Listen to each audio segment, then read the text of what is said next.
15th of July 2015. Thanks for joining me. Derivatives trading involves substantial risk of loss that is not suitable for all investors. Past performance is not indicative of future results. I'm not going to cover the overnight events in depth. I'm going to go right into what numbers came out, what the latest that came out is. We did get PPI at 7:30, came in at 0.4 versus 0.2, slightly higher. Year on year, negative 0.7 versus negative 0.9, also slightly better. July Empire Manufacturing 3.9 versus 3.25, and then we also got Yellen's prepared comments on the economy at 7:30. The main headline there with Yellen is economic conditions likely to justify raising rates at some point this year. Overseas developments pose some risks for U.S. economic growth. Still expecting to raise rates this year, assuming the economy responds as expected. Other than that, there's really not all that much to report. Pretty light overnight session when it came to news. Today, I believe Greece has got to figure out the legislative part of the bailout agreement. So we'll be looking for that. And then other than that, it's really about what's ahead. So let's take a look at the calendar. Overall, looking for industrial production here in about 10 minutes. U.S. industrial production expected at 0.2%. And then capacity utilization expected at 78.1. Later at 9:30 Central, just an hour after the open, we're looking for U.S. crude oil inventories at negative 2.75 million. Distillate inventories at positive 1.46 million. Gasoline inventories at 370,000 positive. As far as speakers, we do have a list of them today. Again, Fed's Yellen supposed to comment again at 9 o'clock. The remarks were pre-released at 7:30. We have at 11 o'clock Central today, we're looking for Fed Speaker Williams on economic outlook. At 11:25 Central, 12:25 Eastern, we're looking for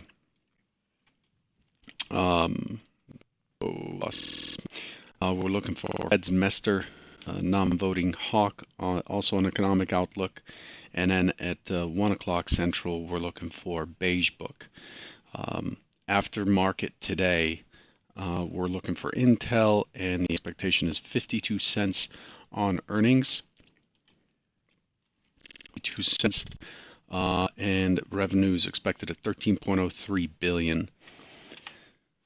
Let's switch gears real quick here to our technical picture and what the market's doing.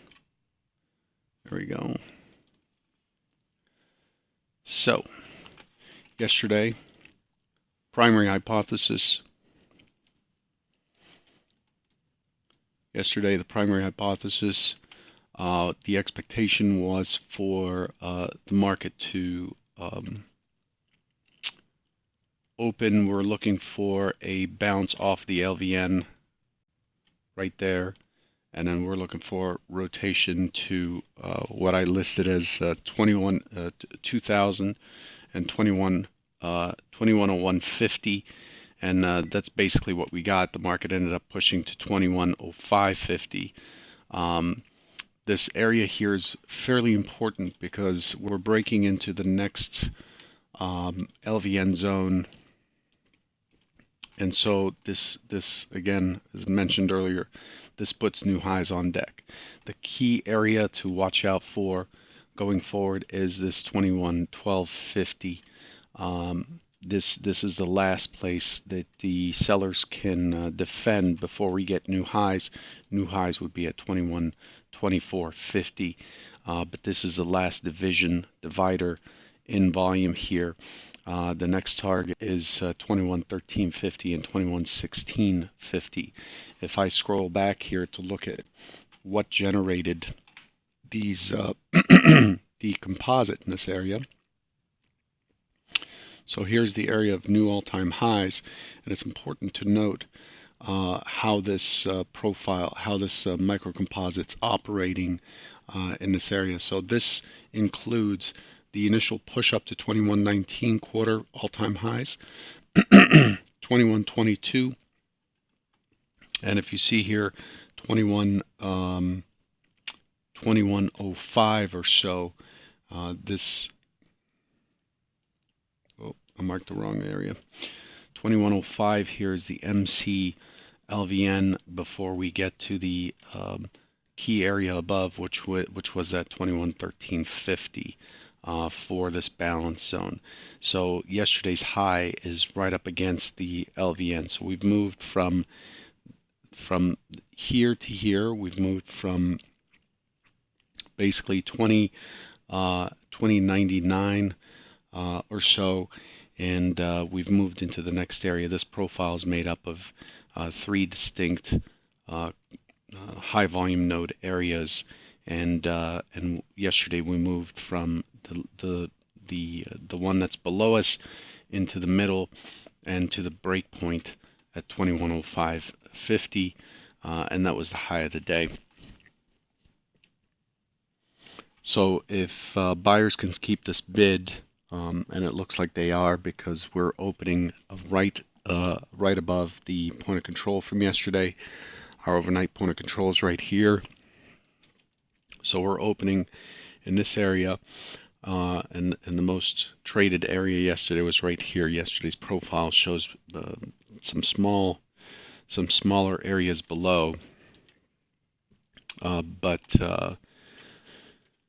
overall, it's showing some pretty good strength. The fact that we have this gap zone here that has not been tested yet is a concern. It's giving us a weaker base to play from on the long side.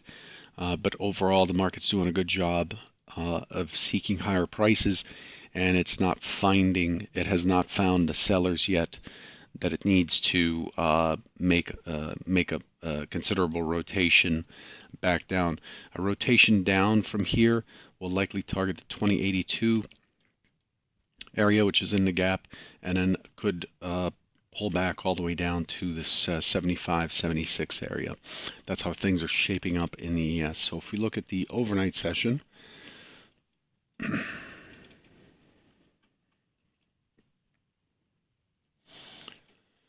look at the overnight session.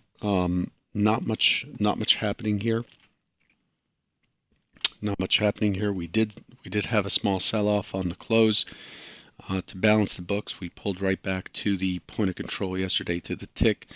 Notice yesterday we had a very strong push up on very thin volume. Excuse me, in the morning, and then we ended up hitting 2102.75. Let me show you this on the other. Very methodical auction yesterday, by the way. So let's zoom in a little bit here on this action, so we can see how this traded. Yesterday was a bit of a textbook, kind of a perfect scenario type of thing, where the LVN and the volume value high, which is right there, got tested early on.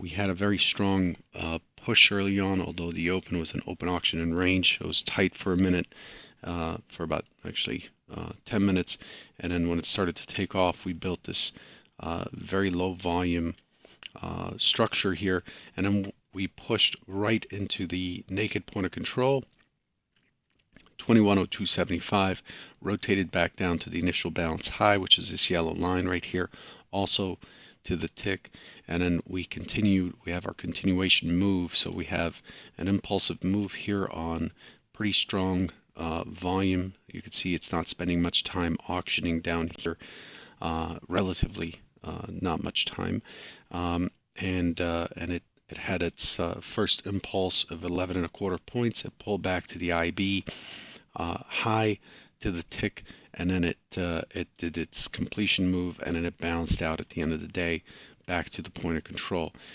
Really, you could see this is kind of a if I was writing a book on volume profiling, this would be one of those pictures that would make it a point, right? The perfection of it. But I'm here to tell you that it's never this perfect. It's rarely this perfect, I should say. But it is good to see how these levels work. Anything below the IB, the next area I was looking to defend below for a long is the mid area, taking us back down to 2097.50 or so. That's the next area I was looking for along. But I did not see an easy or a high probability play to get in on this action down here.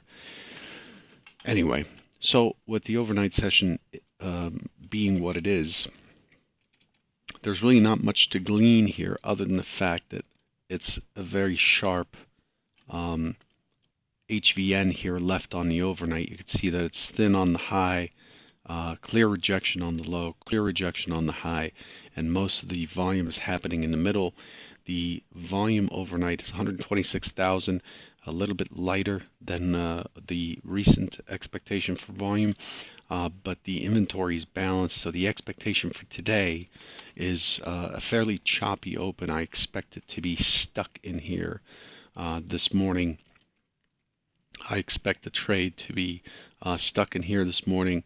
The overnight high is, in my opinion, a lot less reasonable at this point than the overnight low. I'm really looking for this market to for today's trade to trade in the noise, and then the higher probability, in my opinion, is to move lower after the open. So looking for a test up to 2103.75, potentially challenging the previous high. I do not expect it to take out the previous high, but I'm looking for it to rotate back down and retest the thin area below at some point today or tomorrow.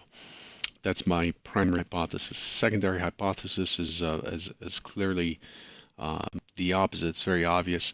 The second hypothesis is for this to rotate down to 2100, chop around, move up, challenge the high, and then take out the overnight high. But I see the overnight low being taken out much more so than the overnight high. We do have the magnet below us at 2100, and the overnight low is right in that area, 2099 quarter. And so the rotation is expected to be down more than up. That doesn't mean you should mortgage your house and take equity out of it, stick it in your futures account and sell.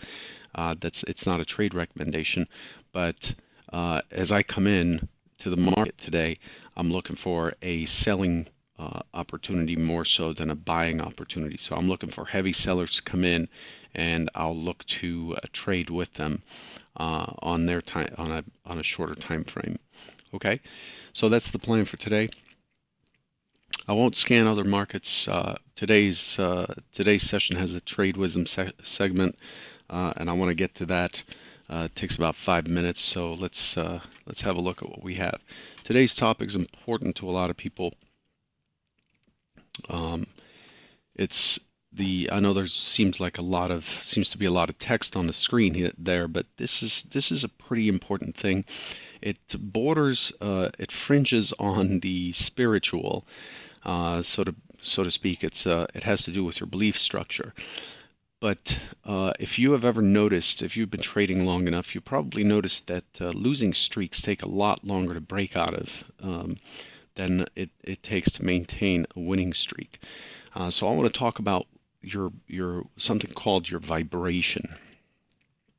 There's just no better way to describe it. Everything that exists out there has a frequency.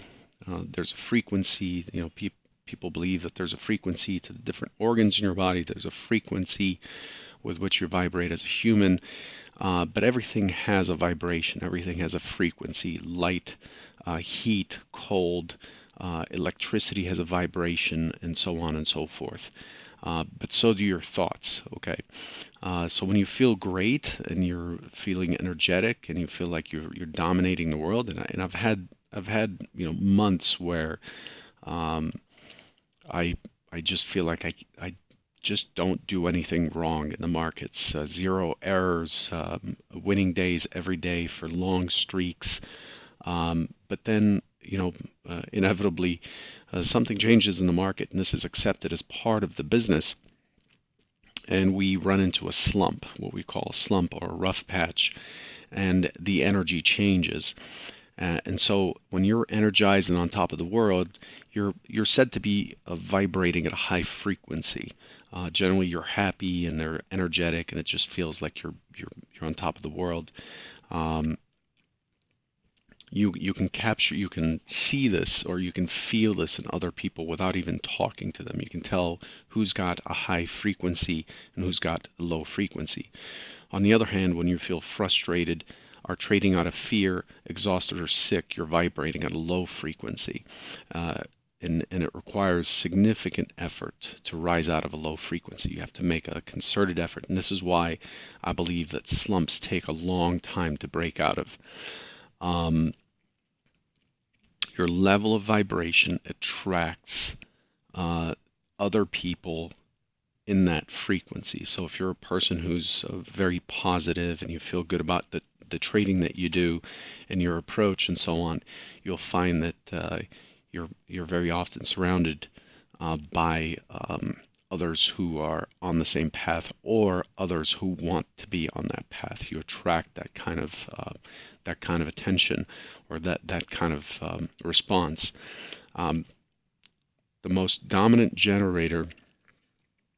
Now, on the other hand, nobody likes to speak about trading with someone who's in a slump, um, and who's calling the market they, blaming the market or their broker or whatever for their issues, constantly angry, constantly upset, and expecting to lose. That's a low frequency, and people very often in my experience at stage 5 and dealing with so many people on a daily basis, people try to help but very quickly tend to move away.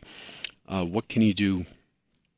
The most dominant generator of your level of vibration is your mind. Your thoughts are, in my opinion, regardless of what your religion is or beliefs are, what you think is the inception, is the seed of the vibration that you live by. So your attitude is a huge part of trading. Attitude leads to um, a cascading effect on your trading. So your thoughts are where the vibration is set. Your body's where those thoughts turn into emotions. So you start to feel a heartache or pain in your gut or fear in your throat or chest or whatever, becomes a physical thing. And then your emotions are what spurs is the next reaction, and then your actions are based on how you feel. So you might think that I hear people still saying control your emotions, and I think that's the wrong response. And years and years and years of backing and trading traders, I have never I've never advocated controlling emotions. It's a very, very difficult thing to do, and I think it's a waste of energy. What you need to do is not control the emotions. Is what you need to do to be aware is to be aware. If you're in a tough streak, losing streak, or if you're losing hope, the best thing you could do is to try to raise your vibration or to raise your attitude. The first step is to be aware of where you are. Take inventory of where you are in your thoughts. What is your relationship with the market? And focus on your objectives and the journey. Don't focus on the fact that someone in your chat room or your trading group had his best day ever when he hit your loss limit. It's a journey. It's a marathon. It's not a sprint. You're just trying to gain ground every day. You're pushing to gain ground every day. And I've talked a lot about the methods to do that. Risk control is the key element, because gaining ground and then letting your risk go for one day really sets you back very heavily. And it creates a situation where you're not able to trust yourself. So focus on the journey, not the outcome of today or tomorrow. We're looking for the outcome over a period of time. Um, Remain mindful and aware of your state of mind while trading. This is so important. I cannot emphasize how important being mindful is, and that's why meditation is something that I've talked about a lot. Being aware of where you are, um, and and uh, and then having a circuit breaker that kicks in. So in order to avoid those big blow up days, you have to be aware enough to see that, oh, I'm getting into that state where I'm going to start smashing things and destroying my progress, just because a trade that I had anticipated had taken place, and I had the fear of missing out, or FOMO, and I went and chased it, and then I got stopped out, and the market ended up moving another, you know, 1% in my favor. So now I'm going to sell it all the way when I was looking long. This is typical behavior by a lot of people. So don't do that. Be aware that you're getting irritated. Be aware that your vibration is changing. It's going from a high state to a low state, and then take action to stop that. This means pushing yourself away from your trading desk, going for a walk, refilling your cup of coffee, or whatever it is you do. You need to break the streak. Vibrations in nature continue until they're interrupted, right? And they take energy to sustain, and you're the source of that energy. You're refusing to be in a low vibration or a negative environment is key. If you find yourself trading with people who are constantly blaming the market, or who are constantly blaming someone else, or who are fighting the market, um, I know it's tough, but I suggest you just cut those people out. Just move away from that. Your time is far too valuable to sit there and try to manage someone else's emotions. Your game is the best thing you can do for everyone in your life, all the traders out there and so on. Your environment is to make sure you take care of yourself, and that you're in a positive environment. So refuse to be with those, or to interact with those who are in a negative state of mind. It'll set you back in your trading. I've seen it within my trading group, where one person starts to get angry, and then starts to be negative, and then starts to whine, and my response is, leave. You're done for the day. Get out of here.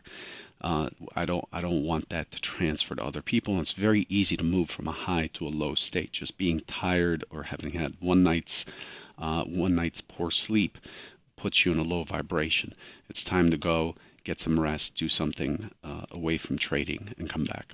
Here's a fact in my, as far as my experience is concerned, you choose what emotional vibration you want to be in.